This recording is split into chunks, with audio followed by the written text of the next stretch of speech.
દર્શક મિત્રો, આવી ગઈ છું આપણા વલસાડ તાલુકાના ઘડોઈ ગામ પાસે અને મારી પાછળ જે દ્રશ્યો તમે જોઈ રહ્યા છો ખૂબ જ રમણીય દ્રશ્યો છે. અને ગયા વર્ષે લગભગ શિવરાત્રીના આગલે દિવસે અહીંયાથી એક અહેવાલ પણ મેં પ્રસિદ્ધ કર્યો હતો અને શિવજીની જે મૂર્તિ પણ આપ જોઈ રહ્યા છો, ગયા વર્ષે જ એનું અનાવરણ થયું હતું. વર્ષોથી અહીંયા શિવરાત્રીના દિવસે ઘડોઈ ગામે મેળો ભરાય છે અને આ ગામના લોકોની અને ગામના આપણે કહેવાય કે અગ્રણી એવા કેયુરભાઈ પટેલ એમની પણ પ્રબળ ઈચ્છા હતી કે આ ઘાટેશ્વર મંદિર અહીંયા ગંગા ઘાટ છે અને અનેક રહસ્યો અહીંયા છુપાયેલા છે, ત્યારે આ સ્થળને પ્રવાસન સ્થળ તરીકે ડિક્લેર કરાય અને અહીંયા સુવિધા ઉપલબ્ધ કરાય. તો તારીખ 3 કહેવાય કે એમની જે આ ઈચ્છા છે એ પૂર્ણ થઈ છે અને ખૂબ જ ખુશીની વાત છે કે આ વર્ષે જ્યારે પ્રવાસન વર્ષ ડિક્લેર થયું છે, બજેટ જ્યારે ડિક્લેર થયું ત્યારે કેયુરભાઈ સાથે આપણે અત્યારે વાત કરીશું કે એમને કેવી લાગણી થઈ રહી છે. કેયુરભાઈ, જણાવશો કે આપની જે ઈચ્છા હતી એ પૂર્ણ થઈ ગઈ છે?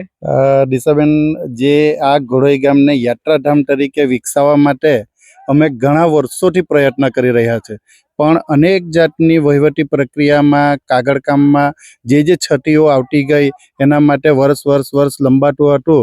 અને જ્યારે આજે એ ઈચ્છા પૂર્ણ થઈ છે અને 1,80,00,000 રૂપિયા જેવી પ્રથમ તબક્કામાં અમને જ્યારે ગ્રાન્ટ મળી રહી છે, ત્યારે પહેલાં તો હું આપણા ગુજરાત સરકારના નાણામંત્રી કનુભાઈ દેસાઈએ, જેમણે પોતાના આ ગ્રાન્ટ ખાસ ખિસ્સામાંથી જે અમને ફાળવી છે, અને અમારા ધારાસભ્ય શ્રી ભરતભાઈએ પણ જ્યારે અમને તકલીફ પડી અને ગાંધીનગર જવાનું થયું તો હરેક એના યાત્રાધામના ડિપાર્ટમેન્ટમાં જ્યારે રાવલ સાહેબ હતા, તે પછી રમેશ મિર્ઝા સાહેબ, અહીં જે પ્રવાસન સ્થળ કલેક્ટર, પ્રાંત સાહેબ, મામલતદાર, અનેક વ્યક્તિઓનો આમાં ખૂબ મહત્વનો ફાળો છે. અને આ જે ગ્રાન્ટ જ્યારે મળી ત્યારે અમારા ગામમાં બધા જ નાગરિકોને ખૂબ ખુશીની લાગણી છે કે અહીં એક ખૂબ સુંદર પર્યટન સ્થળ બનશે અને એની ઝડપથી કામગીરી પણ ચાલુ થશે. અને જ્યારે પ્રવાસન ગુજરાત સરકારે જાહેર કર્યું છે પ્રવાસન સ્થળોને વિકસાવવા માટે, ત્યારે હું આપણા સીએમ સાહેબ ભૂપેન્દ્ર સાહેબનો પણ હું આભાર માનું છું. જે યાત્રાધામના મિનિસ્ટર છે આપણા હર્ષ સંઘવી સાહેબ અને રાજ્ય કક્ષાના જયરામ ગ્રામિત સાહેબ, એમનો પણ હું આભાર માનું છું કે એમણે પણ અમને ઝડપથી પેપર વર્ક થાય અને એમની ફાઇલ સ્ટેપ બાય સ્ટેપ આગળ વધે એ રીતે અમને કામ કરીને મંજૂરી આપી છે. એ બદલ હું એમનો ખૂબ ખૂબ દિલથી આભાર માનું છું. જી કેયુરભાઈ, જણાવશો કે ગ્રામજનોમાં અત્યારે ખુશી છે, ત્યારે જ્યારે આ તમે પ્રસ્તાવ મૂકવાની તૈયારી કરતા હતા ત્યારે તમારા ગામમાંથી અને આજુબાજુના ગામમાંથી કેવો સહકાર રહ્યો? જ્યારે આ બેન, તમે સાચું નહીં માનો, પણ 2014થી અમે પેપર વર્ક ચાલુ કરેલું અને ઘણીવાર એકવાર તો મંજૂરી પણ મળી, પણ ખૂબ નાની રકમ હતી અને આ જગ્યા પણ એ રકમથી કંઈ થઈ શકે તેવું ન હતું. એટલે પાછી અમે કનુભાઈને આપણી ફાઇલ પહોંચાડી અને પૂરેપૂરી આના જગ્યાની માહિતી આપી, જે આપણા સર્કલ મેડમ મામલતદારમાંથી આવીને નિરીક્ષણ કરીને કલેક્ટર સિપ્રા મેડમ હતા, ત્યારે એમણે પણ આનું નિરીક્ષણ કર્યું હતું.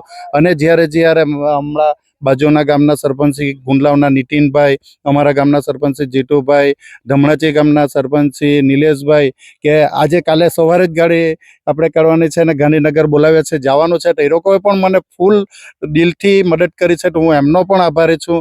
અને દરેક યુવાનો જે અહીં અમે નાની સુવિધાઓ ઉપલબ્ધ કરવા માટે કામગીરી કરીએ છીએ, ત્યારે યુવાનો પણ સાથ સહકાર આપે છે, એનો પણ હું સૌનો આભાર માનું છું.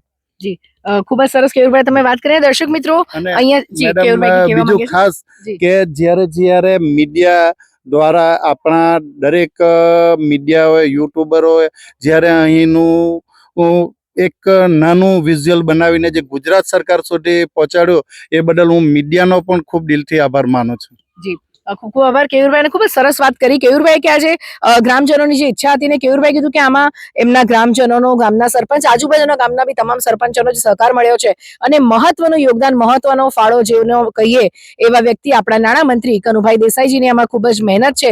અને કેયુરભાઈ પણ અત્યારે કીધું કે એક વખત ગ્રાન્ટ અમને મળી પણ નાની હતી, ફરી એકવાર એમણે નાણામંત્રીશ્રીને રજૂઆત કરી અને એમની કહેવાય કે જે કામ કરવાની શૈલી છે અને આ સ્થળને જે વિકાસ કરવાનો છે એમના સપોર્ટથી જ આજે આ કામ થયું છે. ત્યારે હવે આવનારા દિવસોમાં આ સ્થળ આપનું વિકસિત થાય અને વહેલામાં વહેલી તકે સૌ વલસાડવાસીઓ અને વલસાડની આજુબાજુના લોકો આ સ્થળની પણ મુલાકાત લેશે. દિશા દેસાઈ, દિશા ન્યૂઝ, વલસાડ.